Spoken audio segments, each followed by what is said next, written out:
Boa noite, prezados Paulo Mesquita de Angra dos Reis. Estou aqui com ele, um dos caras que me inspirem muito a fazer meu trabalho político. Se aqui é Bolsonaro, claro, é graças ao Jair, ao Flávio, ao Carlos e também o nosso querido Eduardo Bolsonaro.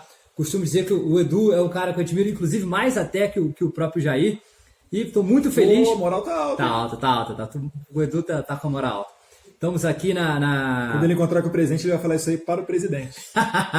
Melhor ou pro Carlos ou pro Flávio, né, falar o mesmo, mas não, quem me conhece sabe, não à toa na minha página no Facebook a foto é com o Edu, um cara que tá direto com a militância, tá sempre presente. Já tive com o Eduardo, né, em Brasília em 2016, fez o vídeo no seu gabinete, em Porto Alegre no Armas pela Vida, então ele roda o Brasil todo, inclusive fora do país, está fazendo nessa aliança aí com os Estados Unidos. Enfim, o Edu, um dos maiores líderes do movimento conservador brasileiro. Estamos aqui na sala da Comissão de Relações Exteriores e Defesa Nacional, e eu, como bolsonarista e internacionalista, estou duplamente feliz de estar aqui ao lado do Bolsonaro. Aqui atrás aqui são todas lembranças e presentes, normalmente de o chefe de Estado, MRE, delegações de parlamentares. Bacana. A parte da esquerda aqui é mais defesa nacional, então tem o KC, ProSub, Gripen, e do lado de lá tem presente de tudo quanto é lugar, Israel, Azerbaijão, ali embaixo ali, acho que China. Bacana. Tem vários lugares. Iraque. Tem Angra dos Reis, tem aí não? Não. Tem que trazer, hein, galera. Vou trazer pro Eduardo Bolsonaro, presidente de Angra dos Reis, tá ok? Lança lá de Itaguaí, né? Lança? Sim, Submarino, verdade. É que ainda não saiu o nuclear. O nuclear está previsto para 2026 ou 2028. Correto. Então, prezados, estou aqui com o nosso querido Eduardo Bolsonaro para trazer um pouco, né, das demandas de Angra dos Reis, nossa linda cidade que o governo Bolsonaro tem falado muito, que o Jair Bolsonaro gosta muito, e nós precisamos, primeiro, né, estava conversando com o Eduardo aqui antes de fazer o vídeo, a insegurança total que está em Angra dos Reis. Precisamos de segurança.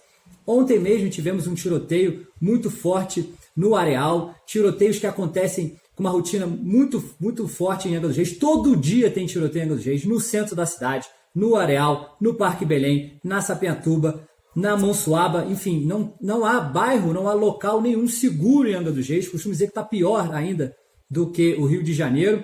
A sociedade inteira acuada, com medo, né, de narcoterroristas que tomaram a nossa cidade. E como o governo federal, o que nós podemos esperar da Câmara dos Deputados, o que nós podemos esperar para melhorar a cidade de Angra dos Reis, que há 5, 6 anos atrás era uma paz enorme, inclusive os bolsonaros que já moraram lá um tempo sabem como era. E nós não temos segurança nenhuma em Angra dos Reis, então trazer essa questão para o Eduardo. E vamos falar sobre segurança, depois vou entrar em outros assuntos também. Então, Edu, Angra dos Reis, tiroteio a cada 2, 3 dias. A gente não fica uma única semana sequer. Em 2019, a gente não teve uma semana de paz sem tiroteio em Angra dos Reis.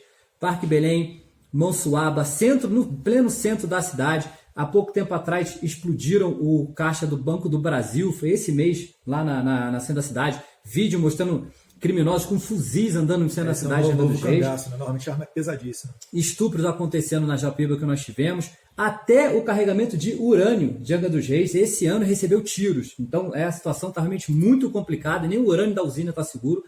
E como que nós podemos trabalhar para melhorar e fazer com que Angra dos Reis volte a ser o local bucólico e pacífico que nós tanto desejamos e queremos?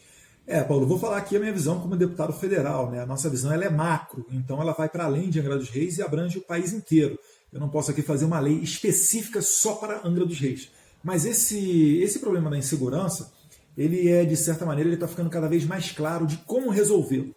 Acontece o seguinte, antigamente no Brasil, a curva de homicídios e o homicídio, ele é usado como o crime referência na demonstração dessa violência maléfica. Se você pegar dos anos 80 para cá, quando o Ministério da Saúde começou a ter dados oficiais sobre homicídios, você vê que a curva ela não para de crescer. Você pode até pensar, mas é claro, a população está crescendo. Não, a população cresce numa curva bem menos inclinada, enquanto que a curva de homicídios ela vai bem maior, né? E por que isso? É porque o bandido ele fica cada vez mais confortável para cometer o seu crime. Porque ele tem fiança, ele tem tornozeleira eletrônica, prisão domiciliar, em regra ele responde ao processo em liberdade, ainda mais agora com essa nova decisão da STF. Se ele for preso, ele progride, se for um crime comum, não hediondo, né? Com um sexto de cumprida a pena, ele passa do fechado para o semiaberto, ou seja, volta para o convívio social. Tem alguns saidões durante o ano para passar feriados com a sua família. e a gente sabe que não vai passar feriado nada, né? Ele vai roubar e praticar crime para ter mais dinheiro, para pagar a dívida que ele contraiu dentro da cadeia. Enfim, toda a inovação legislativa que a gente tem aqui dá conta de dar mais conforto para o bandido, por conta dessa política falida e deturpada de chamado direitos humanos, que na verdade só protegem o vagabundo. Correto. Você nunca viu ninguém de direitos humanos reclamar do auxílio reclusão que o preso recebe e reclamar que a vítima não recebeu nada. Não, para ele está tudo perfeito. Auxílio reclusão que é acima, por lei, ele é acima do salário mínimo, um absurdo. E como é que fica claro para resolver isso? É o que o governo Bolsonaro está fazendo junto com o ministro da Justiça Sérgio Moro. O que eles estão fazendo? Eles estão dando equipamentos para as polícias, principalmente para a polícia rodoviária, aumentando concursos da Polícia Federal, mesmo com orçamento enxuto, chamaram excedentes da PRF, o presidente flexibilizando as portarias do Executivo para acesso às armas de fogo. Repara só, em 2003, no primeiro ano do Lula, estava vigiando aqui a todo vapor o mensalão. E no governo Lula foi aprovado no primeiro ano, então, o desarmamento. Agora, no governo Bolsonaro, a gente está aprovando aqui uma lei dos CACs, a gente está revendo essa questão do desarmamento. Por mim, esse processo legislativo ele seria muito mais célere, mas não depende de mim. Tem que seguir o regimento interno da casa. E tem muita resistência.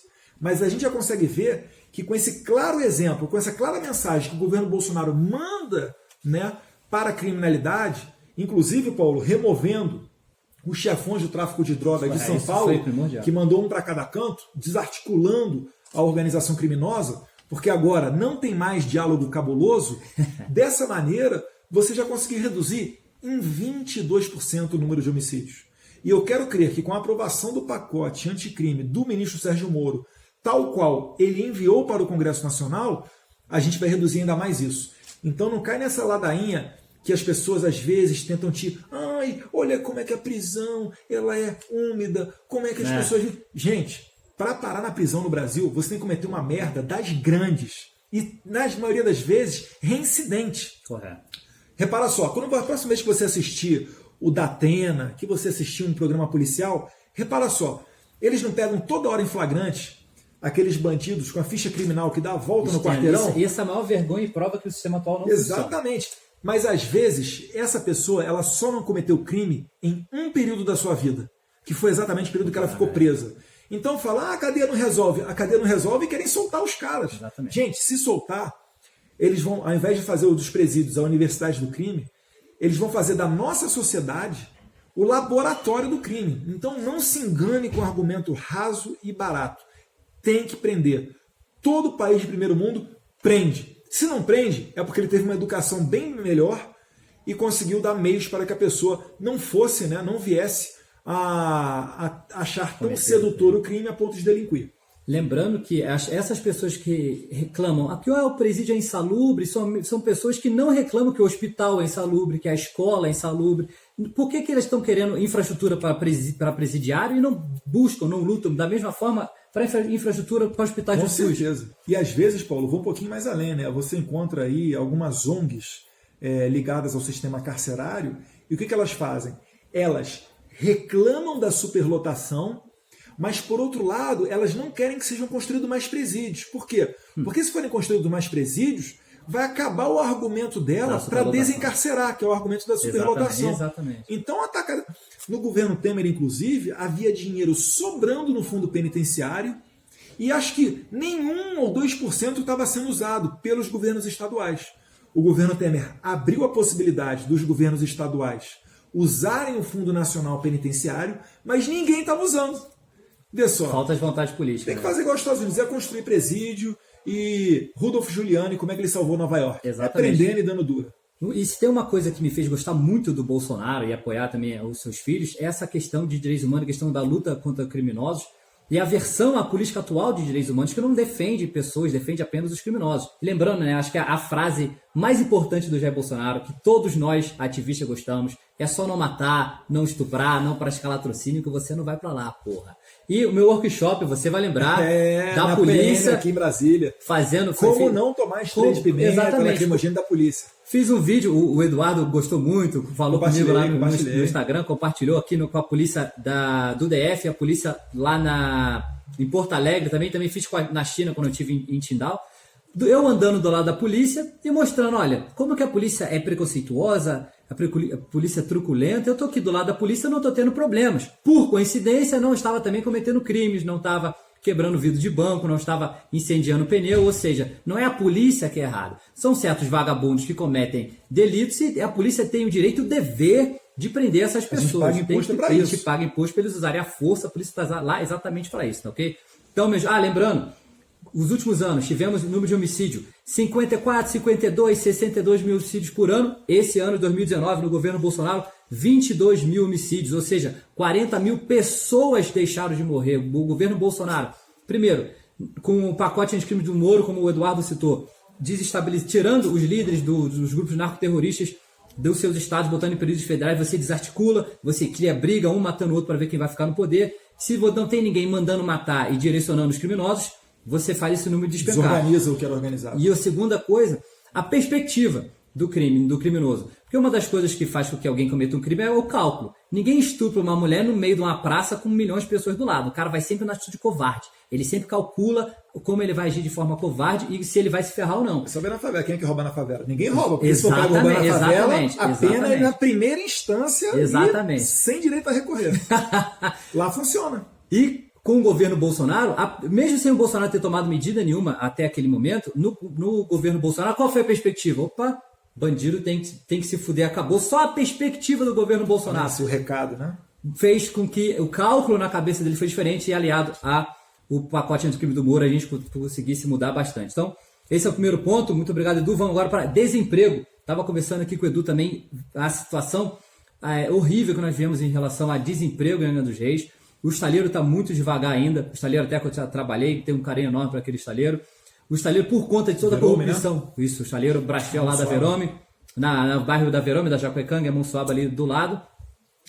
O estaleiro tá muito mal porque ainda está sofrendo por conta de toda a corrupção do PT e de toda a canalice que foi feita com a Petrobras e a Corpo Junto, liderado pelo governo do PT. Então a gente está se recuperando, né? E o governo, nós não temos o Brasfels, que era o grande motor da economia angrense. O turismo ainda está devagar e está mais devagar ainda por conta da violência. Pessoas eu trabalho com isso lá em Angra, pessoas vêm fugindo de Angra dos Reis, vêm passando de Paraty para ir direto para o Rio de Janeiro, estão pulando a Angra dos Reis. E quando vem a Angra, me perguntam, pô, mas é seguro? Qual lugar que eu vou? Então as pessoas estão com medo de Angra dos Reis, que é, né, o reflexo da falta da segurança. E para vocês verem como o caso está pesado em Angra dos Reis, questão de desemprego, em pleno Natal, o setor do comércio em Angra dos Reis estava demitindo em pleno Natal. A gente passa na Rua do Comércio 2, 4 horas da tarde, está vazio. Então, Eduardo, como a gente pode salvar a Angra dos Reis, que a Angra dos Reis hoje está muito violenta, não tem emprego para ninguém. Fico até com pena dos jovens angrenses lá na minha cidade, que fazem 18 anos e não tem para onde ir, não tem o que buscar. Como que a gente pode melhorar isso lá em Angra dos Reis?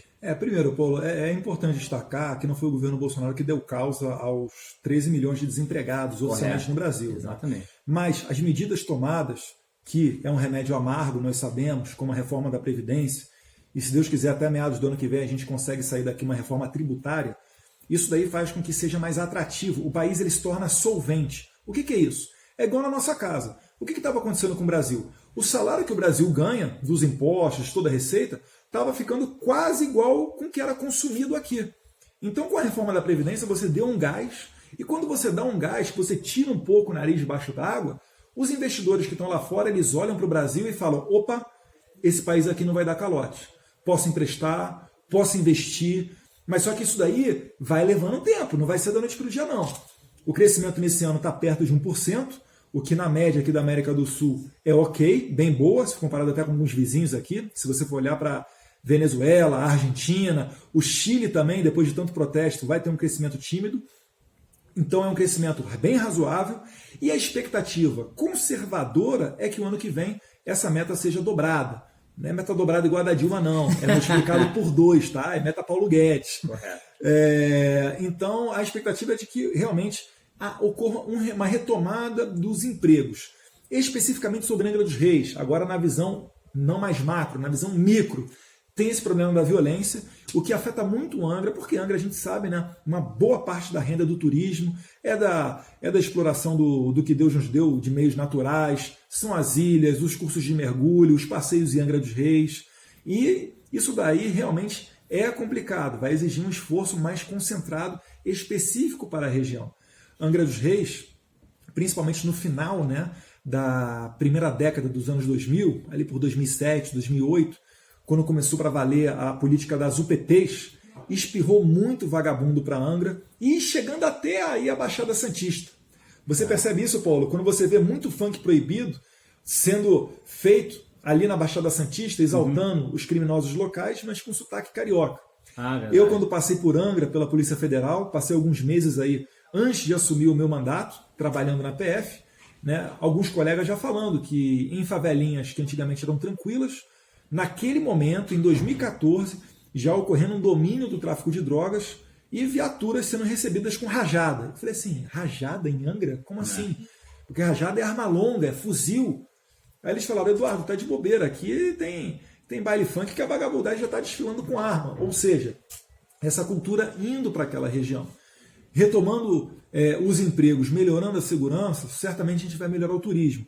E o presidente Bolsonaro tem uma atenção tão especial com o Angra dos Reis que ele falou disso enquanto passou na Arábia Saudita, buscando atrair investimentos para a região. Esse pessoal das Arábias, os caras são PhD em construir resort. Só tem um problema, a insegurança jurídica brasileira e muitas das vezes esbarra naquele radicalismo ambiental. Então, se você quiser preservar, só tem uma maneira, fazendo uma exploração sustentável. Exploração sustentável não é detonando com tudo, mas é realmente criando hotéis, criando resorts, permitindo que as embarcações circulem por toda a Baía de Angra. Assim é que você vai fazendo o turismo sendo atrativo.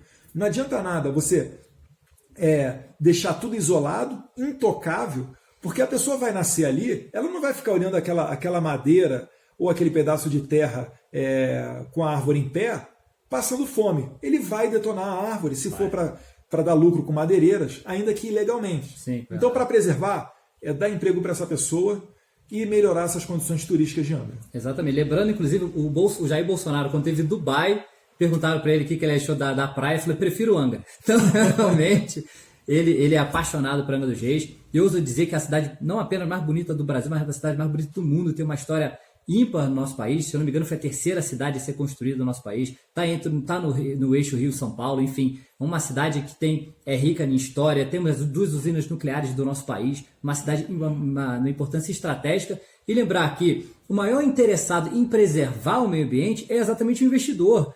Nenhum árabe, brasileiro, russo, alemão vai investir milhões de dólares para criar um hotel se ele não puder cobrar caro na diária, e ninguém vai pagar caro na diária num lugar deplorável, destruído. O maior interessado é exatamente quem vai investir, cuidar do meio ambiente, até por ele poder ter ser rentável o seu negócio. Quer ver detonar com a Amazônia? Acaba com a Zona Franca de Manaus. Você vai ver o que vai acontecer com a Amazônia. Exatamente. E lembrando, as pessoas precisam ter o emprego, e a gente pode, só na construção de hotéis, criar diversos empregos em Angra dos Reis, botar as pessoas para ter emprego, renda, consumo, e quem trabalha em Angra dos Reis vai consumir em Angra dos Reis. Nós vamos ajudar o setor terciário também, o comércio, enfim. Angra vai ter o levante que a gente precisa e nós temos um potencial enorme. Então nós vamos mudar isso sim, tá ok? Todo o apoio do nosso grupo da Endireita Angra ao mandato do nosso querido Eduardo Bolsonaro, ao governo Bolsonaro. Nós vamos, em Angra dos Reis, continuar, todos nós bolsonaristas em Angra dos Reis, dar todo o suporte ao governo Bolsonaro. Lembrei, Angra dos Reis foi a cidade, se eu não me engano, de todo o estado do Rio de Janeiro, teve o maior índice de voto para o Bolsonaro. 74% da população de Angra dos Reis votou no Jair Bolsonaro. Eu acho que foi o maior do estado do Rio, o maior da Costa Verde, ali da Sul Fluminense foi. Eu acho que, se eu não me engano, o maior do estado do Rio. Porque lá é Bolsonaro, né? Sabe que nós vamos continuar apoiando o nosso querido governo Bolsonaro. Então manda um recado aí, manda um último abraço para a galera de Angra dos Reis. Manda um abraço pessoal de Angra, dizer que a gente está com saudade. A nossa casinha ali, a mansão de 10 milhões, segundo algumas imprensas falaram. Meu pai até brinca, fala que não conseguiu vender nem por um. Né? Infelizmente está largado ali. Por quê? Porque a gente não tem condição mais de fazer a nossa brincadeira, que era a pesca submarina. Vai ter dor de cabeça, em que pese ser legal, vão encher a nossa paciência, porque a gente é um alvo compensador e está cheio de gente querendo comer o nosso fígado vivo. Então isso daí é uma prova de como que você desestimula, né, o consumo. Ali na Vila Histórica de Mambucaba, que é pequenininha, podia ter a nossa família, junto com alguns amigos, consumindo ali na padaria, comendo um XPPU no PPU Lanches, dando uma volta, tomando um sorvete à noite e fazendo nosso churrasquinho com peixe que a gente pegava durante o dia, mas que, lamentavelmente, há alguns bons anos a gente não vai mais lá. Eu espero, quando você for, me avisa, a gente vai pescar lá, quem sabe, ver se o Jair Bolsonaro pesca mesmo, se é só a história dele, tá ok? Pesca mesmo. Tem que pescar, mas se não pescar, vai passar fome, hein, cara? Não vai ter molezena não, tá ok? Beleza. Então, um forte abraço, fique com Deus, Paulo. vamos endireitar a Angra e aqui é Bolsonaro. Valeu.